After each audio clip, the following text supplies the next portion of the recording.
Help us change the culture by buying our latest single from Timcast Records, Only Ever Wanted, by clicking the link in the description below. Let's jump into this first story, finally. Time. Here we go. From the Post-Millennial. FBI agent accused of suppressing Hunter Biden laptop investigation resigns, escorted out of building. Now, this story is really interesting because there's conflicting reports as to whether or not he just resigned or he was forced to resign. And the story from the Washington Times is that this guy, Tim Tebow, retired over the weekend, but was previously on leave for about a month. According to the Washington Times, Tebow retired over the weekend on Friday. Eyewitness accounts state he was seen exiting the Washington Bureau's elevator while being escorted by 2 or 3 headquarters-looking types. Tebow was named by Senate Judiciary Ranking Member Chuck Grassley in a July letter to FBI Director Wray and Attorney General Merrick Garland that cited whistleblowers who alleged political bias from high-ranking officials. According to Grassley, the whistleblower said the FBI and Justice Department employees must follow strict guidelines to open an investigation, and Tebow did not follow them. He said, as you are aware, Assistant Special Agent in Charge, Tim Tebow, I'm probably pronouncing it right, is not the only politically biased FBI agent at the Washington field office, adding, the FBI answers to Congress and the American people. Tebow was one of 13 special agents in charge at the Washington field office and had been under fire from Republicans in Congress after it was revealed that he made anti-Trump posts on social media in the lead up to the 2020 election while he was supposed to be helping to direct the investigation of Hunter Biden. Well, as we know from these whistleblowers, the FBI blocked that. Now, Donald Trump came out and said, this is the guy that was leading the raid on Mar-a-Lago. Other media outlets have come out and said that's not true, but this guy's at the Washington field office, and it was the Washington field office that was in charge of this. So all of the news coming out is conflicting. Fox News said it's unceremonious that he was escorted out. That's normal. And that it was just a resignation. While the Washington Times says he's being forced out. Who do you believe now? This is the challenge. So, Peter, what's going on? Is the FBI a bunch of good guys just trying to help us all live better lives? Are they going after the criminals, or are they Biden's personal Gestapo? Yeah, let's put this in historical context. If you go back to the days of J. Edgar Hoover, the FBI has a very tawdry history of abusing the agency for political ends. Martin Luther King, I think, was the poster child of the wrath of God, a.k.a. J. Edgar. But many others felt the investigatory weaponization of that agency. So that supposedly went away, but I would argue, and Tim, let's put this Hunter laptop Biden incident in its broader historical perspective. And we start when I was on the campaign in 2016 with Donald Trump in Trump Tower in Manhattan.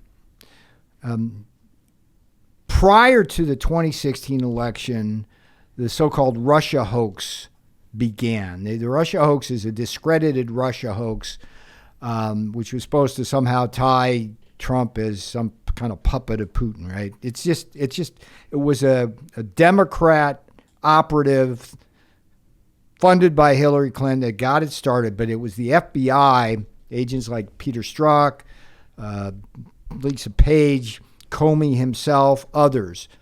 And that was where the first preemptive coup was attempted on Donald Trump, okay? What they wanted to do prior to the election was taint him with the Russia hoax, and Hillary would win. That didn't work, but that Russia hoax continued for several years, led by former FBI Director Mueller. And they took a lot of prisoners, Tim, a lot of casualties. I mean, Mike Flynn, I love that guy. I was with him in the Trump Tower during the transition. We had great plans. He was going to be the national security advisor. We were going to crack down on China. It would have made a real difference. They got him in an entrapment scheme. They got George Papadopoulos. They got Paul Manafort. They did an over-the-top raid of Roger Stone with frogmen and guns blazing, leaks to CNN. There's a pattern here. That's my point here, Tim. There's a pattern here. Preemptive coup prior to 2016. A coup they attempted throughout the years that Trump was in. And fast forward to Hunter Biden, laptop, they succeeded in that coup.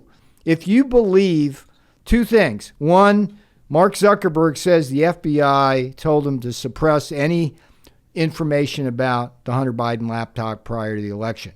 And the FBI had that thing for over a year. They knew the information was accurate, that guy was into pornography, crack, and most importantly, influence peddling. But it's not just that. It's that there's connections between him and his dad and their business dealings, which is I think more than just being a bad person. According to Mark, the FBI gave him a general warning, like, hey, watch out for misinformation. And then Mark took it upon himself to censor the Biden thing. Except whistleblowers came out and said that they knew the Hunter Biden laptop thing was happening and they should not investigate it because they didn't want to interfere in the election. At the same time, went to Mark Zuckerberg and said, hey, we want to actually put our thumb on the scale, so watch out for the information we deem to be misinformation. You can't play it both ways. You can. And interestingly enough, last week I had to step in as a guest host for Brother Bannon on his show. And when that story broke that day, I interviewed Miranda Devine. Why is that important? She wrote the book, Laptop from Hell. The New York Post was the one who broke the story, and Twitter took them off, and Facebook. And what she said was Zuckerberg flat out lied because he and Facebook were much more aggressive than Twitter. But here's the point. We had actually someone message us in the Super Chats last night saying Zuckerberg lied. They had been permanently banned from Facebook over sharing the Hunter Biden laptop story during the election. Yeah, he made Twitter sound like they were the tough guys, and they saw no BS. Calling BS on Mark. But the main thread here is the FBI.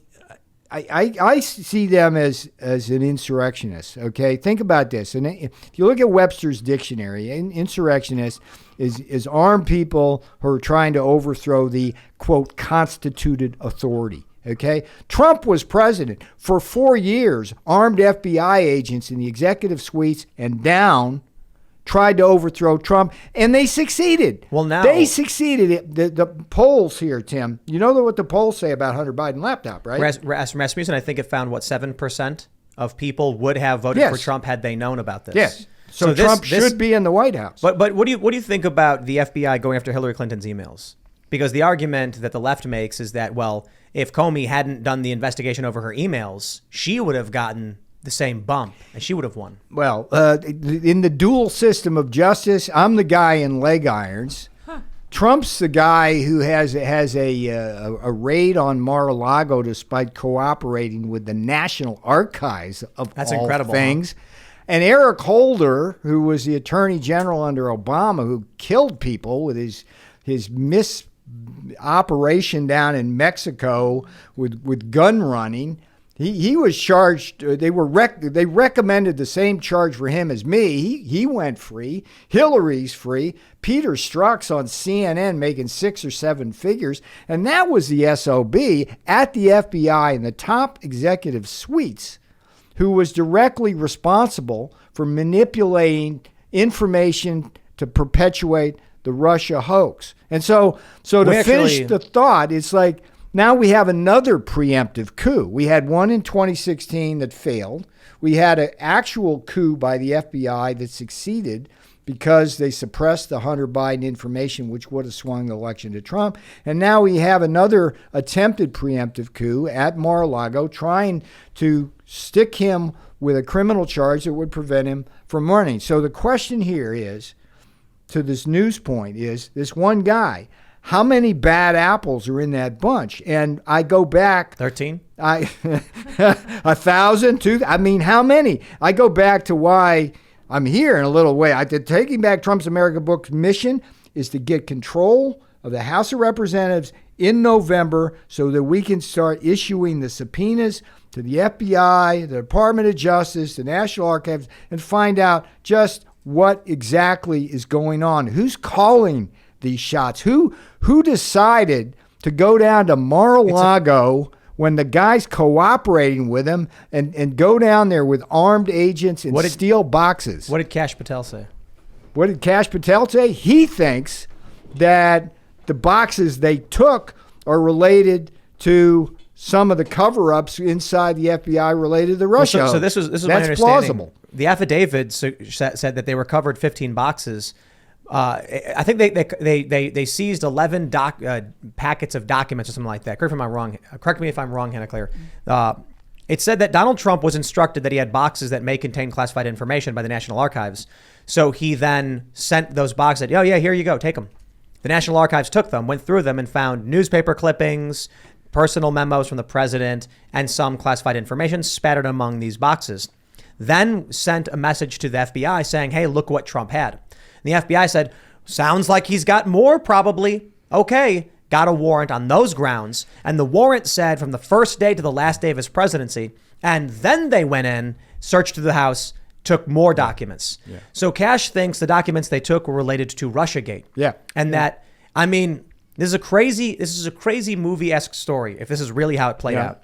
That Donald Trump leaves the White House, declassifying as he goes the Crossfire Hurricane documents showing the FBI was engaged in malfeasance to try and subvert this country or something like that.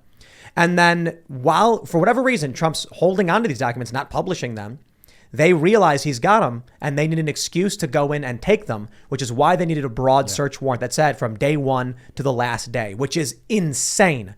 The Fourth Amendment, my understanding, prescribes you need a narrow set for your search warrant. You need to be looking for something specifically that is approved of, not to simply go to a judge and be like, we think he's got classified documents. Good enough for me. You can take anything he has from any point in his presidency. That's insane. That theory may well be true, but what I did was I went and looked at the statutes authorizing the search, and interestingly enough, there's a little clause right there in the statute says that if you are found to contain confidential documents, you can't run for office. Right. Think about that. It's right there in the statute. So it's like this could be Russiagate, and I believe that. Well, but it also could be as simple as they picked those statutes as a way of stopping Trump from. Yeah, maybe, but I don't think these people are as powerful as a lot of people think they are. I think obviously we have this unit of FBI agents and probably many, many more that are really bad, but this won't stop Trump. It doesn't make sense. Trump is the president. He has broad declassification powers, if not unilateral declassification powers. They try and compare him to Hillary Clinton, but Hillary Clinton was not the president. She doesn't determine what is classified. Trump does as the president. So Kash Patel said this, I think, back in January. Anything Trump has is declassified because he was the president. Look, it's two things can be true here. Well, one is that they can have the powers that they think they have. These are very powerful people, okay? They put people in prison. I mean, look, think about my situation here, Tim. Take a guess, okay? How much on lawyers have I already shelled out for what is a misdemeanor? Okay, think about that. Thanks for checking out this segment from the Timcast IRL podcast. But if you want to check out the full show live, tune in Monday through Friday at 8 p.m. And if you want more special access content, head over to timcast.com and become a member. Your membership helps sustain this company, keep our journalists employed, makes this show happen, and you will get access to exclusive members-only segments of the Timcast IRL podcast, and there's a massive library to check out. So again, go to timcast.com or tune in Monday through Friday at 8 p.m., and we'll see you all there.